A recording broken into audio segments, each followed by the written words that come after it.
আসসালামু আলাইকুম সবাইকে। সহজে স্পোকেন ইংলিশের পক্ষ থেকে স্বাগতম। স্পোকেন রুলের আজকে ৬ নাম্বার ভিডিও। আশা করছি আপনারা যারা পূর্ববর্তী ক্লাসগুলো দেখেননি, দেখে তারপর এই ক্লাসে আসবেন। এবং আমাদের প্রতিটা ক্লাসের পিডিএফ ডেসক্রিপশন বক্সে পেয়ে যাবেন। এবং ফেসবুকের পেজের লিঙ্ক এবং ফেসবুক গ্রুপের লিঙ্ক ডেসক্রিপশন বক্সে দেওয়া আছে। আশা রাখছি আপনারা সেখানে যে ফলো দিবেন এবং আমাদের গ্রুপে জয়েন হয়ে আপনাদের যেই ডেজের কাঙ্ক্ষিত রুলসগুলো বা কাঙ্ক্ষিত যে টপিকগুলো আছে ওগুলো সম্পর্কে আমাদের জানাবেন এবং আমরা ইনশাল্লাহ ওই অনুযায়ী আপনাদের ক্লাসগুলো দেওয়ার চেষ্টা করব। এবং আমাদের স্পোকেন ইংলিশের বেসিক থেকে অ্যাডভান্স পর্যন্ত ক্লাস অতি শীঘ্রই শুরু হবে। আপনারা এই ইউটিউব চ্যানেলে সহজে স্পোকেন ইংলিশ ইউটিউব চ্যানেলে একের পর এক ক্লাসগুলো ধারাবাহিকভাবে পেয়ে থাকবেন। চলেন আজকে ক্লাস শুরু করা যাক। Spoken rule number 51, by accident. By accident ব্যবহার করা হয় যখন কিছু অনিচ্ছাকৃতভাবে ঘটে। স্ট্রাকচার হচ্ছে subject plus by, subject plus verb plus by accident. I broke the glass by accident. আমি দুর্ঘটনাবশত গ্লাসটি ভেঙে ফেলেছি। I spilled the coffee by accident. She spilled the coffee by accident. সে দুর্ঘটনাবশত কফি ফেলে দিয়েছে। We found the wallet by accident. আমরা দুর্ঘটনাবশত ওয়ালেটটি পেয়ে গেছি। হি dropped his phone by accident. সে দুর্ঘটনাবশত তার ফোনটি ফেলেছে। I came late by accident. আমি দুর্ঘটনাবশত দেরি করেছি। The key got lost by accident. চাবিটি দুর্ঘটনাবশত হারিয়ে গেছে। She lost her way by accident. সে দুর্ঘটনাবশত পথ হারিয়ে ফেলেছে। I delete the file by accident. আমি দুর্ঘটনাবশত ফাইলটি মুছে ফেলেছি। He hit me by accident. সে দুর্ঘটনাবশত আমাকে আঘাত করেছে। I missed the train by accident. আমি দুর্ঘটনাবশত ট্রেন মিস করেছি। এখন দেবো স্পোকেন রুল নাম্বার 52, আমি বলতে চাচ্ছিলাম। আই মিন ব্যবহার করা হয় যখন আমরা আমাদের কথা বা মন্তব্যর অর্থ পরিষ্কার করতে চাই। স্ট্রাকচার হচ্ছে I mean plus clarification. I mean I didn't say that. আমি বলতে চাচ্ছিলাম আমি সেটা বলিনি। I mean it's not like that. আমি বলতে চাচ্ছিলাম এটা এমন না। I mean you don't have worry. আমি বলতে চাচ্ছিলাম তোমার চিন্তা করার দরকার নেই। I mean we can try something else. আমি বলতে চাচ্ছিলাম আমরা কিছু অন্য ট্রাই করতে পারি। I mean she is a good person. আমি বলতে চাচ্ছিলাম সে ভালো মেয়ে। I mean it wasn't that bad. আমি বলতে চাচ্ছিলাম এটা তেমন খারাপ ছিল না। I mean don't take it personally. আমি বলতে চাচ্ছিলাম এটা ব্যক্তিগতভাবে নিও না। I mean I don't like it either. আমি বলতে চাচ্ছিলাম আমিও এটা পছন্দ করি না। I mean this is what I think. আমি বলতে চাচ্ছিলাম এটা আমি যা ভাবি। I mean we should leave now. আমি বলতে চাচ্ছিলাম আমাদের এখন চলে যাওয়া উচিত। Spoken rule number 53, in the and. শেষ পর্যন্ত। ইন দ্য এন্ড ব্যবহার করা হয় যখন আমরা কোনো কিছু শেষ হওয়া বা পূর্ণাঙ্গ হওয়ার বিষয় প্রকাশ করি।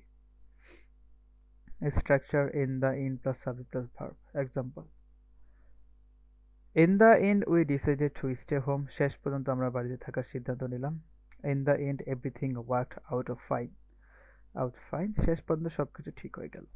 In the end she didn't accept the offer. শেষ পর্যন্ত সে প্রস্তাবটি গ্রহণ করেনি। In the end they left early. শেষ পর্যন্ত তারা তাড়াতাড়ি চলে গেল। In the and he apologised. শেষ পর্যন্ত সে দুঃখিত হয়েছিল। In the end I realise my mistake. শেষ পর্যন্ত আমি আমার ভুল বুঝতে পারলাম। In the end we made placed. শেষ পর্যন্ত আমরা শান্তি প্রতিষ্ঠা করলাম। In the end we won the game. শেষ পর্যন্ত সে খেলা জিতল। শেষ পর্যন্ত সে খেলা জিতেছে।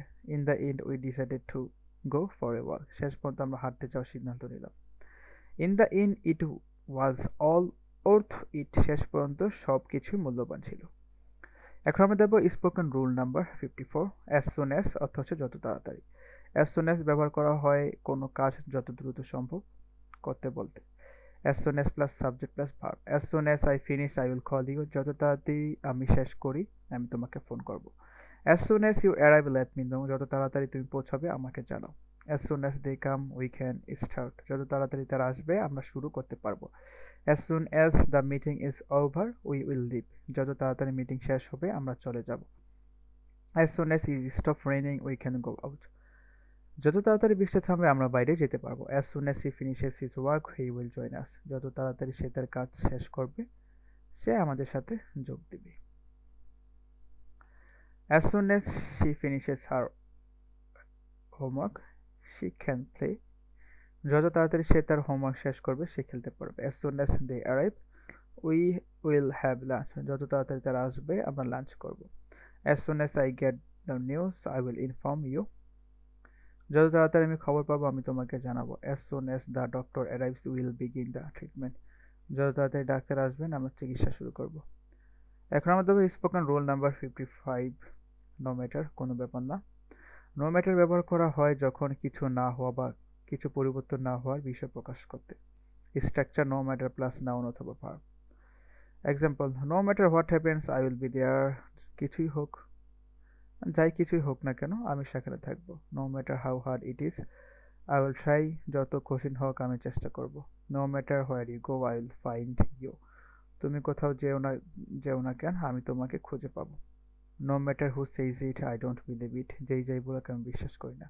No matter how late you are I will. Wait যত দেরি করো না কেন, আমি অপেক্ষা করব, মানে আমরা অপেক্ষা করব। We will wait. No matter what they think I am going ahead. তারা কি ভাবুক, আমি এগিয়ে যাব। No matter when you arrive we will start. তুমি কখন আসো না কেন আমরা শুরু করব, মানে তুমি যখন আসবে তখনই আমরা শুরু করবো, এরকম বোঝানো হয়েছে। No matter how much is cost I will buy it. যত দামি হোক না কেন, আমি এটা কিনবো। No matter what time is it I will be awake. সময় যাই হোক, আমি জাগরুক থাকবো। No matter how far it is I will walk. এটা যত দূর হোক, আমি হাঁটবো। Spoken rule number 56, take it easy, আরাম করে থাকো। টেক ইট ইজি ব্যবহার করা হয় কাউকে শান্ত বা চাপমুক্ত থাকার জন্য পরামর্শ দেওয়ার সময়। Structure take it easy. Example, take it easy, everything will be fine. আরাম করে থাকো, সবকিছু ঠিক হয়ে যাবে। You should take it easy and relax. আরামে থাক, তোমাকে আরাম করে থাকতে হবে এবং বিশ্রাম নিতে হবে। Take it easy, don't stretch out. আরাম করো, চাপ নিও না। এটা কিন্তু অনেক সুন্দর একটা line. Take it easy, don't stretch out. আরাম করো, চাপ নিও না। I will take it easy this weekend. আমি সপ্তাহে আরাম করব। Take it easy, you are doing great. আরাম করো, থাকো, তুমি ভালো করছো। Why don't you take it easy for you while. কেন তুমি কিছুক্ষণ আরাম করে থাকো না? Just take it easy and enjoy the moment. শুধু আরাম করো এবং মুহূর্তটি উপভোগ করো। Take it easy, there is no need to hurry. আরাম করে থাকো, তাড়াহুড়া করার কিছু নেই। Take it easy, the problem isn't that big. আরাম করে থাকো, সমস্যাটি তত বড় নয়। I am trying to take it easy after a long day. দীর্ঘদিনের পর আমি আরাম করার চেষ্টা করছি। এখন দেখবো আমরা spoken rule number 57, what's going on, কি হচ্ছে। হোয়াটস গোয়িং অন ব্যবহার করা হয় কোনো পরিস্থিতি বা ঘটনা সম্পর্কে জানতে চাওয়ার জন্য।